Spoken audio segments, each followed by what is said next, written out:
I've been by this park probably a million and 8 times, and I've never detected it. I'm gonna give it a try the Simplex out. This is gonna be the first run on it, just to see what I might or might not be able to find in here. I've seen a couple people detecting from time to time, but it doesn't get hit, on a regular basis. So anyway, let's see what we can do. Well, my first hole was a 6870.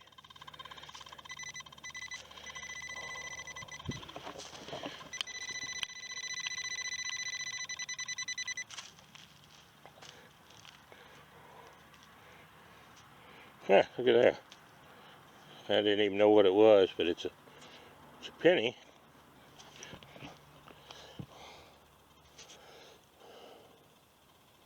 Looks like it's a copper penny. Yep, just a memorial.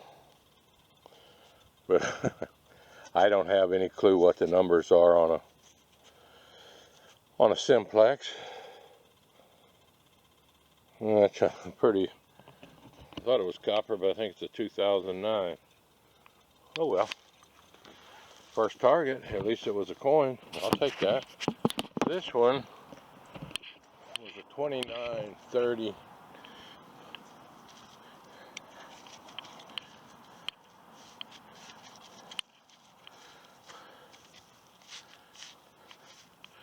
Well, it's supposed to be right here. This is so small. It's not picking it up on the pinpointer. Hang on just a minute.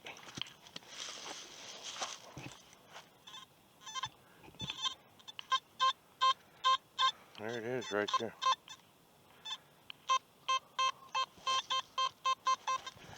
Should be right there.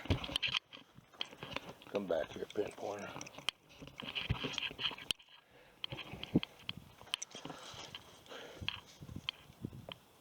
I guess if you turn it on, that might help.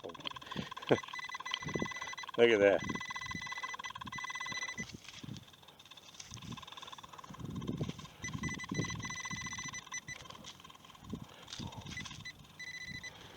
Okay. It's in my hand, whatever it is.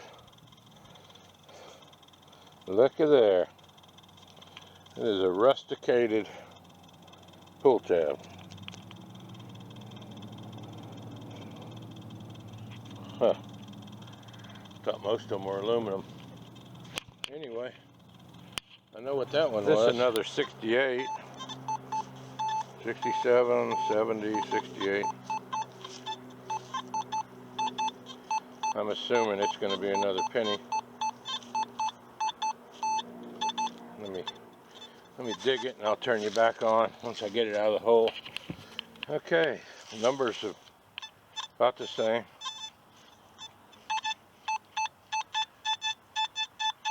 A little bouncy.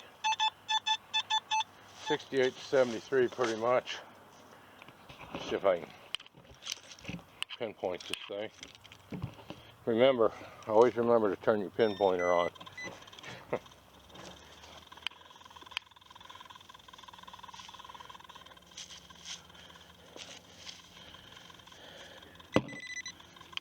Huh. Says it's right here.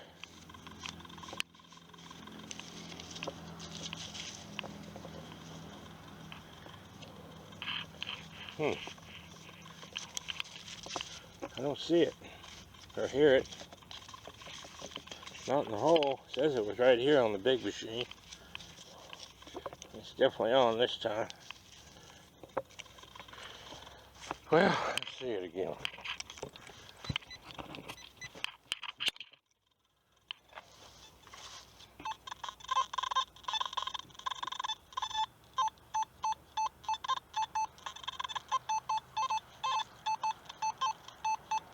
Right there in the pile.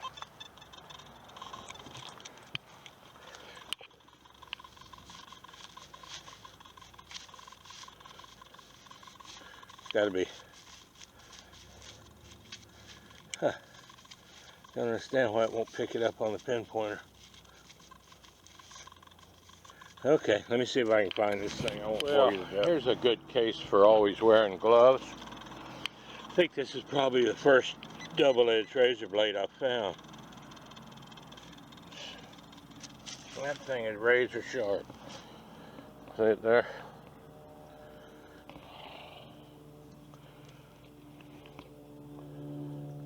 Wow. And rusty. That ought to be a double pleasure to get cut on. Alright, well that's what it was. Double-edged razor blade. Something I have learned about this. You see the numbers there, 70, 69.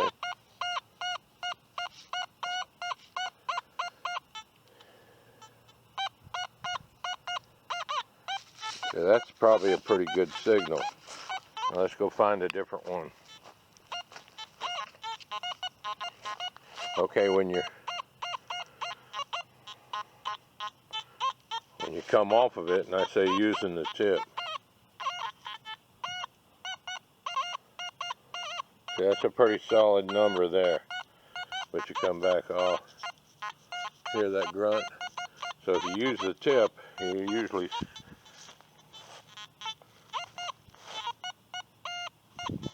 and that was another one here.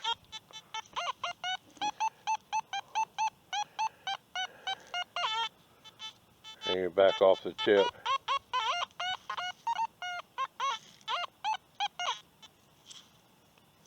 Where did I scrape it? Did I scrape it there?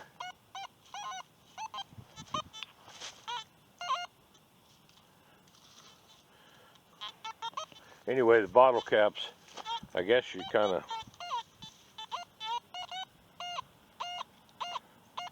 sneak up on them.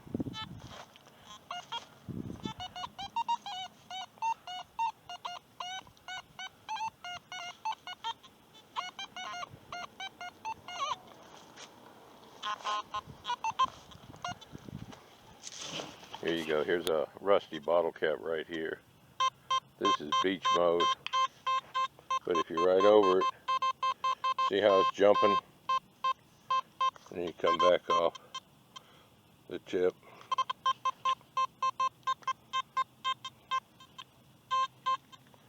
Toe it, heel, toe, right under it, it sounds pretty good.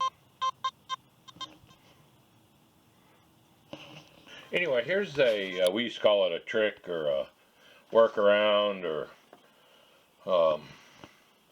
redneck engineering in my case. There is, this is the camera I used to use, and I'll probably still use it some. It's actually the same camera I use in work. It's a Nikon Coolpix 340. Well, there's no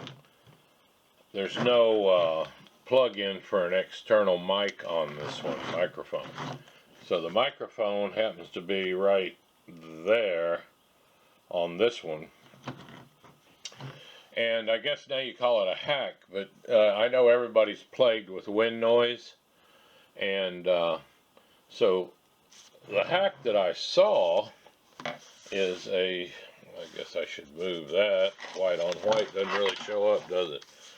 The hack that I saw is they took a cotton ball, and these are like temporary removable sticky dots. I use them to hold stuff, like if you're doing a display, I use them to hold stuff in the display until you know, so it doesn't just jiggle around and all end up at one end or the bottom. You can see there they are. I don't think I'm going to need the whole cotton ball sitting up here. So what I'm going to do, I'm going to take a pair of scissors and I'm going to trim it. I'm going to put a sticky dot probably where it'll attach right here and there and here across the mic. Outside you can't hear it in here, but outside is a unusually windy day. It's coming out of the, looks like the northeast at about, probably mostly east. Oh, I don't know, it's 15 or 20 miles an hour. So this should be a pretty good test. What I'm going to do, I'm going to walk out and video. Once I shut this off, I'm going to walk out and video the without the cotton ball on there, and then I'm going to video with the cotton ball on there. I'm going to go ahead and stop right now, go ahead and cut this up, and put the dots on it and show you that. I think a quarter of a cotton ball will be more than enough, maybe even less, I don't know. Well, let's see how it works. It's worth a try anyway. Okay, well, I actually cut it into quarters, and I did fluff it up a little bit after I used the scissors on it because it kind of compressed it some. And I've got 2 sticky dots, one on each side of it. So I'm going to walk out there, and first I'm going to video and speak and see how that does in the wind. I'll just, testing whatever. And then I'm going to put the little cotton ball on there, see how that works. So if it works, I mean, it's cheap. They do make the little furry ones. I saw them on Amazon for about $18, and they have a circular sticky ring, the little fuzzy looking things, and you can stick it right over it. But this is like, I don't know, what, 2 cents, whatever it is, I don't know. Anyway, and this may not work, who knows? Let's try it out. Okay, that concludes the test. Let's see here, oh yeah, they just reach in, you just pull them off and throw it away. I don't see any residue, so that's pretty cool. Like they say, they're temporary dots, so hopefully that'll work. Let's see how it sounds. I'm going to go ahead and download the video from both these cameras and see what we got. Okay, here we go. And I'm going to enlist the help of my 2 lovely assistants, Jezebel and Jenny Jin Jin. Come on, girl.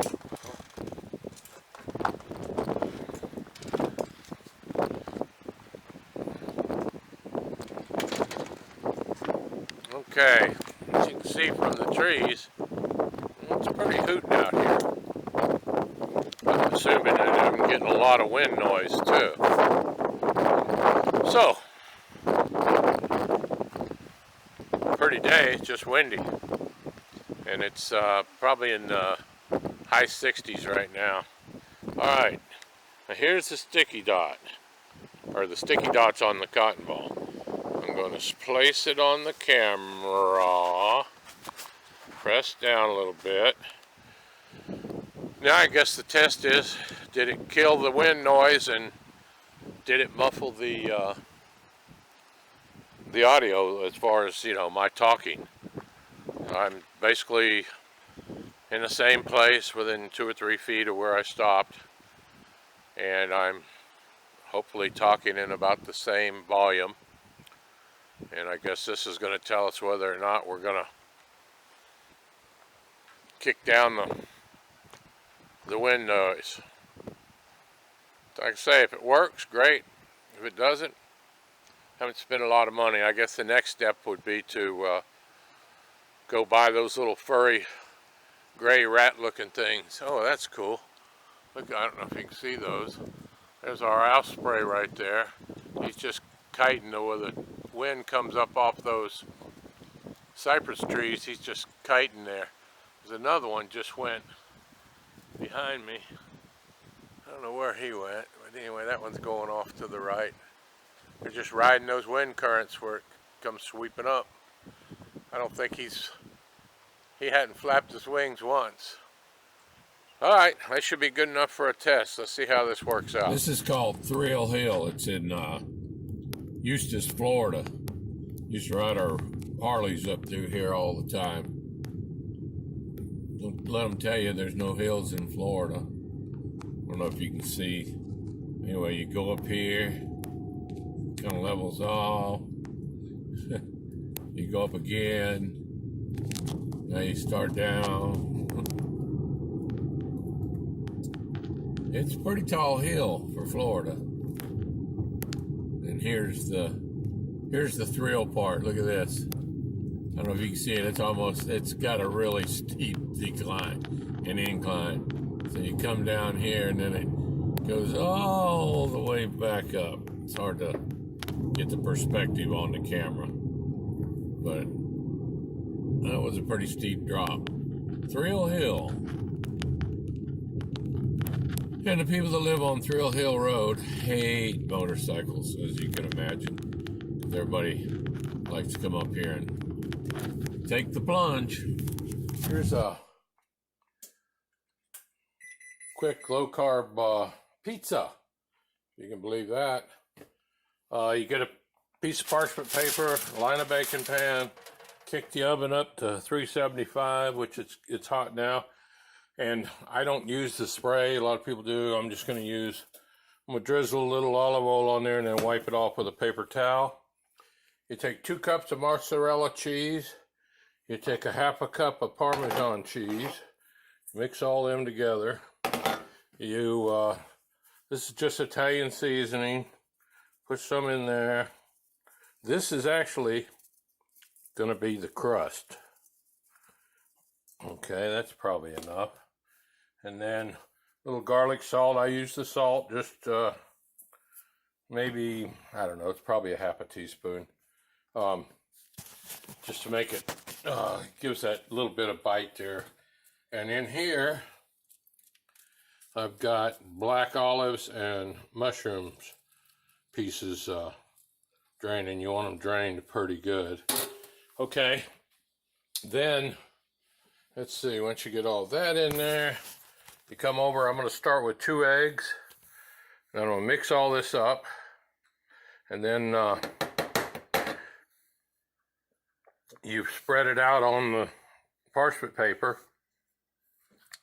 Cindy likes to bake it for about 3 minutes. I guess it makes it set. And then come back and put, this is traditional pizza sauce, but if you look, there's only 3 grams of sugar, and it doesn't really, tomato puree, water, tomato paste, soybean oil, salt, spices, dehydrated. So there's no added sugar to this. So you just put this, how much sauce you want. Then you add your toppings, and then you throw another layer of mozzarella cheese on it. And that's it. Put it in the oven. Cook it off. Bring it out. Munch down. Let it cool. Cut it up. Eat it. I'll show you the finished result after I get it all put together. That's what it looks like. I put it in there for actually 5 minutes. The crust, the bottom part, instead of 3. And it only took 2 eggs. I didn't use the 3rd egg. Sauce, I don't think I mentioned this. We use turkey pepperoni. It's a little better for you. And that's pretty much it. Now, I'm going to put it in at 375 for 12 minutes and then check it down. I may have to turn it. It's going to take longer than that, but you want to keep a good eye on this,